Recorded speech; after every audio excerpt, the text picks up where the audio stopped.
Pensamiento y oración del día. El tiempo de Dios no es nuestro tiempo. El Señor Dios Todopoderoso tiene indicado el tiempo de cada cosa en la vida nuestra. Dios quiere que sus obras sean hechas a la perfección. Cuando dejamos que el tiempo de Dios sea nuestro tiempo, veremos las perfecciones que Dios tiene pensado en cada uno de nosotros. Génesis capítulo 21 versículo 2 dice: Y Sara concibió y dio a Abraham un hijo en su vejez, en el tiempo que Dios le había dicho.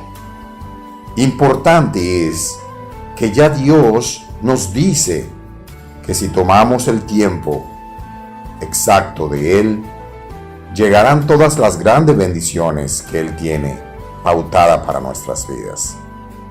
Muchas veces queremos adelantar, ser ayudante de Dios en su proceso, cual es perfecto, pero nosotros siempre vivimos desesperados por empezar a hacer cosas que todavía Dios no ha indicado, ante todo, que sean nuestras y que realmente sea en el tiempo correcto. Tomémonos el tiempo para hacer las cosas. No querramos vivir tan apresurado. Debemos aprender cada día que las cosas, para que salgan bien, se deben tomar el tiempo para poder hacerlas.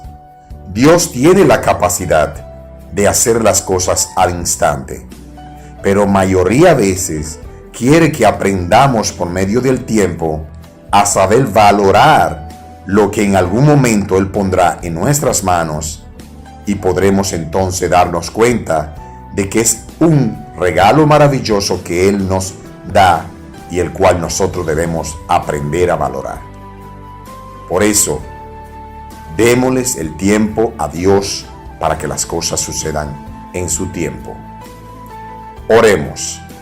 Amantísimo Dios Todopoderoso, grande eres, grandes son tus misericordias para con cada uno de nosotros. Danos la fuerza para poder aprender a esperar tu tiempo, para que se cumplan todos los deseos que tú tienes para cada uno de nosotros.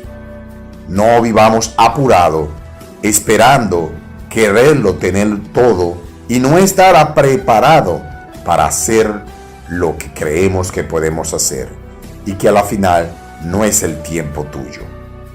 Desde hoy le pido que el tiempo perfecto de mi familia sea puesto en tus manos y seamos todos bendecidos. Gracias, Señor, por amarnos, y gracias por ser tú el Dios Todopoderoso, el dueño del tiempo. Dios les bendiga a todos. Lo presentamos en el nombre de tu Hijo Jesucristo, nuestro Rey Salvador, y el pueblo de Dios dice: Amén.